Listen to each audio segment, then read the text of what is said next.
आज की वीडियो में हम देखेंगे फंक्शन को कैसे डिक्लेयर किया जाता है एंड उसको कैसे कॉल करते हैं। इससे पहले वाली वीडियो में हमने देखा था हमारा फंक्शन होता क्या है, टाइप्स ऑफ फंक्शन के बारे में हमने जाना था एंड उसके बाद हमने जाना था यूज क्यों करते हैं फंक्शन का, ये भी हमने देखा था। तो फंक्शन हमारा डिक्लेयर करने के लिए हमें सबसे पहले रिटर्न टाइप लिखना पड़ता है। ठीक, अभी मैं आपको बताऊंगा रिटर्न टाइप हमारे होते क्या हैं एंड उसके लिए घबराना बिल्कुल नहीं। सबसे पहले आपको रिटर्न टाइप लिखना पड़ता है, फिर उसके बाद आपको लिखना पड़ता है फंक्शन नेम। आपको फंक्शन का नाम लिखना पड़ेगा। फिर उसके बाद हम पैरेंथेसिस में ब्रैकेट के अंदर हम आर्गुमेंट लिस्ट लिखते हैं, या पैरामीटर लिस्ट कहें या आर्गुमेंट लिस्ट कहें, उसको लिखते हैं। फिर उसके बाद कर्ली ब्रेसेस के बीच, उसके बाद हम कर्ली ब्रेसेस लगाते हैं एंड कर्ली ब्रेसेस के बीच में ही हम अपना जो भी कोड अपना लिखना चाहते हैं, जो भी हमें टास्क परफॉर्म करना है।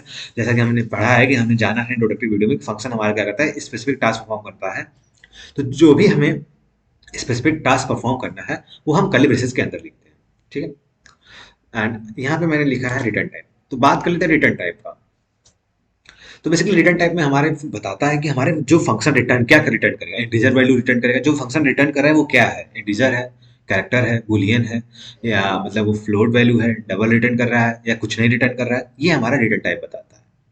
आर्गुमेंट्स बेसिकली हमारे होते हैं जो पैरामीटर्स हम पास करते हैं। जैसे मान लीजिए ए बी दो नंबर का सम बना रहे हैं, जैसे मैंने यहाँ पे एक फंक्शन लिखा है ऐड, यहाँ पे मैंने लिखा 4 और 5।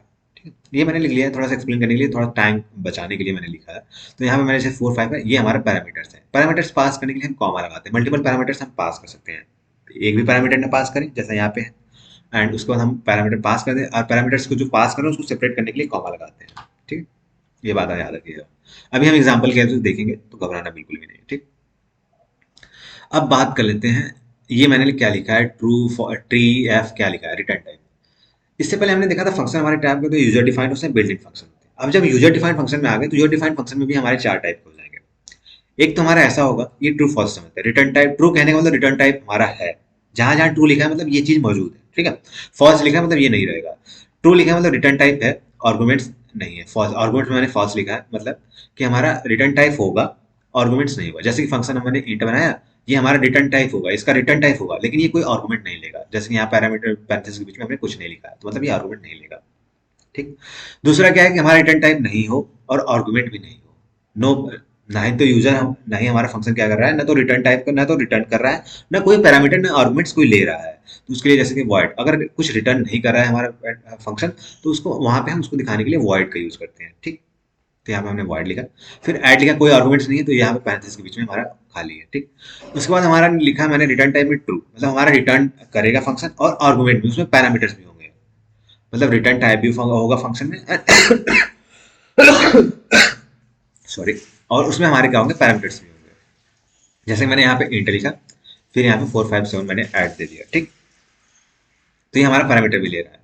अब उसके बाद क्या, रिटर्न टाइप फॉल्स, मतलब कि रिटर्न टाइप हमारा नहीं होगा। मतलब रिटर्न टाइप नहीं होगा मतलब कि हमारा वॉइड फंक्शन हमारा कुछ रिटर्न नहीं करेगा। एंड पैरामीटर आर्गुमेंट में ट्रू है तो यहाँ पे हमारा 4 5 है, जो कि आर्गुमेंट्स है, पैरामीटर्स है लेगा। तो यहाँ पे हमने लिखा है वॉइड एंड यहाँ पे हमने पैरामीटर दिया है। ठीक, एंड उसके बाद हम बात कर लेते हैं, अब आइए हम फंक्शन को एक डिक्लेयर करते हैं एंड उसको कॉल करते हैं एंड देखते हैं क्या आउटपुट मिलता है। तो ये एक बेसिक सिंटैक्स मैंने ऊपर लिखा है, include iostream using namespace int main. And अब देखिए फंक्शन अब बनाएंगे कहाँ। अब सवाल आता है कि हमने अब पढ़ लिया कि हमको फंक्शन कैसे डिक्लेयर करते हैं, कैसे बनाते हैं, तो अब हम बनाएंगे कहाँ फंक्शन को। तो देखिए आप क्या कर सकते हैं, जो यूजर डिफाइंड फंक्शन है आप क्या कर सकते हैं, आप मेन मेथड के बाहर बना सकते हैं, या तो आप यहाँ देखिए ये हमारा ये मेन मेथड का ये ब्लॉक है। ठीक है, हम क्या कर सकते हैं, मेन मेथड के बाहर यहाँ बना लें फंक्शन। ठीक, मैं यहाँ या यहाँ आप बना लें। इन फंक्शन आप क्या है मेन मेथड के अंदर भी बना लेंगे, लेकिन ये जो फंक्शन आप मेन मेथड के अंदर बनाएंगे और मेन मेथड के बाहर बनाएंगे, इनमें डिफरेंसेस है।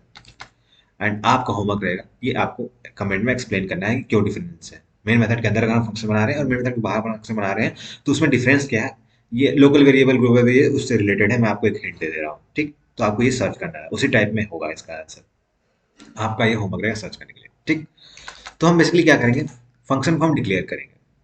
तो फंक्शन यहाँ पे हम एक वॉइड बनाते हैं, वॉइड, फिर उसको मैं लिख देता हूँ ग्रीटिंग।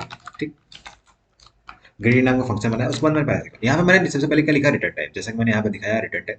मैंने यहाँ पे रिटर्न टाइप लिखा, फिर उसके बाद मैंने फंक्शन नेम लिखा, जैसा कि आप देख सकते हैं मैंने फंक्शन नेम लिखा। एंड हमने यहाँ पे क्या लिखा, कर्ली ब्रेसेस लगाया, और हमारा रिटर्न टाइप कुछ नहीं होगा। जैसे कि ये है, ना कुछ ले रहा है, ना कुछ रिटर्न कर रहा है, ना कुछ ले रहा है। ठीक, तो यहाँ पे हमने बनाया, फिर उसके बाद हम कर्ली ब्रेसेस लगाएंगे जैसा बनाया है। और ग्रीटिंग है, जो भी हम टास्क परफॉर्म करना चाहते हैं तो यहाँ पे हम लिखेंगे, जैसे सी आउट गुड, मैं लिखता हूँ गुड डे। ठीक है, गुड डे सर या गुड डे लिखवा दे रहा हूँ, ठीक है। एंड उसके बाद मैं कंट्रोल ऐसे सेव किया। अब मैं इसको कॉल करना है, हमने फंक्शन डिक्लेयर किया और फंक्शन को यूज करने के लिए हमें फंक्शन को कॉल करना पड़ता है। तो कॉल करने के लिए मेन मेथड में हम जाएंगे, क्योंकि मेन मेथड ही हमारा एग्जीक्यूट होता है। तो मेन मेथड में हमने क्या ग्रीटिंग लिखा एंड फंक्शन को हमने जो फंक्शन नेम है, ये फंक्शन नेम पैरेंथेसिस के साथ अगर पास करना है आर्गुमेंट से उसके साथ लिखते हैं। जो जो चीजें मैंने ये लिखा है इसको जैसे ऐड है ये, जैसे मैंने यहाँ पे ग्रीटिंग लिखा, इसमें कोई पैरामीटर होता तो यहाँ पे मैंने अपने हिसाब से पैरामीटर्स भी दे दूँ। अभी हम एग्जाम्पल देखेंगे तो घबराना बिल्कुल भी नहीं। फिर उसके बाद मैं लिखा दूंगा सेमीकोलन। ये हमने फंक्शन को कॉल कर लिया। हमने इससे पहले फंक्शन को डिक्लेयर किया ऊपर वॉइड ग्रीटिंग करके, कर्ली ब्रैकेट में गुड डे मैसेज प्रिंट करवा के, एंड यहाँ पे हमने फंक्शन को कॉल कर लिया। कंट्रोल ऐसे सेव करते हैं, F9 प्रेस करके बिल्ड एड कर लेते हैं एंड देखते हैं हमें आउटपुट में क्या मिल रहा है। तो हमें आउटपुट में मिला गुड डे, ठीक। अब मान लीजिए, अब देखिए एक और बात डाल लीजिए, अब फंक्शन को कितनी बार चाहे मैंने बोला है यूज कर सकते हैं। फंक्शन का यूज क्यों करते हैं? अपने कोड को रियूजेबिलिटी को बढ़ाने के लिए। तो मान लीजिए हमने ग्रीटिंग बनाया, अब इसी को हम चाहते हैं फिर से यूज कर लें, ठीक है। आपने यहाँ पे कुछ कोड लाइन ऑफ कोड लिखा, यहाँ पे हमने कुछ टास्क परफॉर्म किया, उसके बाद भी आप चाहते हैं कि हाँ ग्रीटिंग हमारा हो, तो वहाँ पे हमने ग्रीटिंग वाला फिर से कॉल कर लिया, कंट्रोल एस से सेव किया एंड F9 फिर से, या मैं 2-4 बार, आप फंक्शन को चाहे जितनी बार उतनी बार कॉल कर सकते हैं, कोई दिक्कत नहीं है। कंट्रोल ऐसे सेव करते हैं एंड F9 प्रेस करके मैं बिल्ड एंड ऐड करता हूँ आपको। तो यहाँ पे देख सकते हैं good day good day good day एक ही लाइन में 3 बार मिला है, और ये क्यों मिला है आप जानते हैं, ठीक है। क्योंकि यहाँ पे हमने नई लाइन में प्रिंट करवाने के लिए हमने कुछ नहीं दिया। अब मान लीजिए कि देखिए, अब यहाँ पे हमें इससे पहले हमने मैसेज देखा था, वहाँ पे गुड डे एक ही लाइन में मिला था। अब हम चेंज करना चाहते हैं, इंटर लगा लिया, कंट्रोल ऐसे सेव किया एंड F9 प्रेस कर दे रहा हूँ मैं। तो हमें गुड डे एक नई लाइन में मिल गया। हमने क्या किया, यहाँ पे हमने फंक्शन में ही अपने चेंज किया एंड आउटपुट में हमें चेंज वर्ड देखने को मिल गया। तो ये भी मैंने जब फंक्शन, इसके पहले वाला वीडियो फंक्शन का देखेंगे इंट्रोडक्शन वीडियो, तो उसमें मैंने बताया था फंक्शन का यूज क्यों करते हैं। मान लीजिए कि आपको कोई चीज़ आपको चेंज करना है या कोई फीचर ऐड करनी है, तो आप क्या किया फंक्शन में चेंज किए। अब बार बार मान लीजिए आपको यही कॉल करवाना है, तो हर लाइन में आपको इंटेल हर लाइन में ग्रीटिंग वाला, मान लीजिए ग्रीटिंग को 3 बार कॉल करवाना है, ठीक। तो आप गुड डे ग्रीटिंग में कुछ बार कॉल करवाना है, 3 बार आपको यूज करना है, ये काम मतलब स्पेसिफिक टास्क आपको परफॉर्म करना है। यहाँ पे बस एक एग्जांपल है, मान लीजिए आपको कोई स्पेसिफिक टास्क परफॉर्म कोड में, तो अब बार बार वहाँ पे आपको चेंज करना पड़ता है, एंडल लगाना पड़ता है कि नई लाइन में आए। तो इसलिए हमने क्या किया, फंक्शन में ही हमने चेंज कर दिया एंड वो हमारा आउटपुट में शो कर रहा है। जब भी हम कॉल करेंगे वो हमें वहाँ पे आउटपुट में वो मिलेगा चेंजमेंट, ठीक है। ये हो गई बात। अब मान लीजिए कि हमने बताया कि फंक्शन हम इसके बाहर भी नीचे, अब एक आपके दिमाग में आएगा क्या हमने फंक्शन मेन मेथड के ऊपर बनाया है, मेन मेथड के नीचे भी बना सकते हैं। हम बिल्कुल बना सकते हैं, लेकिन वहाँ पे एक आपको एरर आएगा। कंट्रोल V से मैं पेस्ट कर देता हूँ। तो आप बेसिकली क्या करिएगा, मोस्ट ऑफ द केसेस में आप क्या करिए, मेन मेथड के पहले ही आप फंक्शन डिक्लेयर करिएगा एंड कॉल करिएगा इसमें, ठीक। जैसे जैसे हम आगे बढ़ेंगे इसमें क्वेश्चन प्रैक्टिस करेंगे तो सारी चीजें क्लियर होंगी। तो घबराना बिल्कुल भी नहीं है, आपको बस बने रहना है मेरे साथ एंड आपको सीरीज को फॉलो करना है एंड कोई भी डाउट हो आपको पूछना है, ठीक। कंट्रोल एस करते हैं एंड F9 से प्रेस करते हैं बिल्ड एंड। तो हमें यहाँ पे यह एरर शो कर रहा है। अब मान लीजिए आपको ये पता नहीं चला क्या एरर है, तो आपको प्रेस करना है F2 लॉग ओपन करने के लिए, ठीक। अब आपको ये भी नहीं पता चल रहा है कि ये भी नहीं ओपन होने के बाद आपको एरर नहीं दिखा रहा है, तो आपको व्यू पे जाना है, पर्सपेक्टिव पे जाना है, कोड ब्लॉक मिनिमल करना है, ठीक। एंड F2 प्रेस करके, तो यहाँ पे हमें एरर दे रहा है greeting was not declared in the scope. Greeting हमारा स्कोप में डिक्लेयर नहीं है। इसका मतलब क्या है, आपको गूगल पे जाना है और इसको सर्च करना है एंड मैं आपको ये एक्सप्लेन बाद में करूंगा कि जो मैं शॉर्ट्स वीडियो में बनाऊंगा उसमें मैं आपको एक्सप्लेन करूंगा कि ये क्यों ऐसा हुआ कि हमें ये एरर क्यों दिया, ठीक है। तो अभी के लिए मैं इसको इग्नोर कर रहा हूँ एंड मैं लॉग को क्लोज कर रहा हूँ, ठीक है। F2 प्रेस करने से लॉग ओपन होता है एंड इसके बाद मैं क्या करूंगा, इसको इस एरर को रिमूव करने के लिए आपको क्या करना है, इसे कंट्रोल C से कॉपी कर लीजिए एंड यहाँ पे लाइए एंड आपको यहाँ पे क्या करना है, कॉमा लगा के कंट्रोल ऐसे सेव करना है। अब ये जो हमें एरर दे रहा था F2 प्रेस करके, ये लॉग वाला, ये अभी चला जाएगा एंड F9 करते हैं, बिल्ड एंड करते हैं। तो हाँ देखते हैं हमें आउटपुट क्या मिलता है। तो हमें आउटपुट मिला गुड डे। तो हमारा रन क्या है, इससे पहले हमें एरर शो कर रहा था। तो अगर आप फंक्शन मेन मेथड के बाद बताएंगे तो वहाँ यहाँ आपको डिक्लेयर करना पड़ेगा वॉइड ग्रीटिंग फंक्शन नाम लिखेंगे। मान लीजिए इसे क्लोज करो, अगर मान लीजिए इंट ऐड है तो आपको ये पूरा पैरामीटर के साथ इंट ऐड आपको यहाँ पे देना पड़ेगा फंक्शन, अगर आप बाद में बना रहे हैं, ठीक है।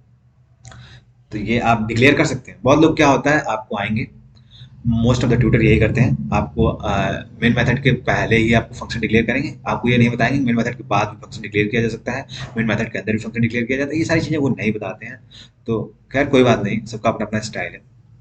अब मैंने भी 2 चीज़ें अभी छोड़ी है, ये आपको होमवर्क रहेगा, आप उसे सर्च करेंगे। कंट्रोल एक्स कर लेते हैं एंड यहाँ पे हम कर लेते हैं कंट्रोल V एंड इस लाइन को हम रिमूव कर देते हैं। तो बेसिकली आप क्या करिए, मेन मेथड के ऊपर ही अपना फंक्शन डिक्लेयर करिएगा, बार बार एक लाइन लिखने से अच्छा क्या फायदा है। अब इसके बाद हमने इसके पहले एक रिटर्न टाइप वाला देख लेते हैं, इंट ऐड करके, ठीक। इंट ऐड करके अब यहाँ पे हमने पैरामीटर दे देते हैं एंड इंट, ये हमारा रिटर्न टाइप है, ये हमारा रिटर्न करेगा फंक्शन, लेकिन कोई पैरामीटर नहीं लेगा। जैसे मान लीजिए यहाँ पे मैं देता हूँ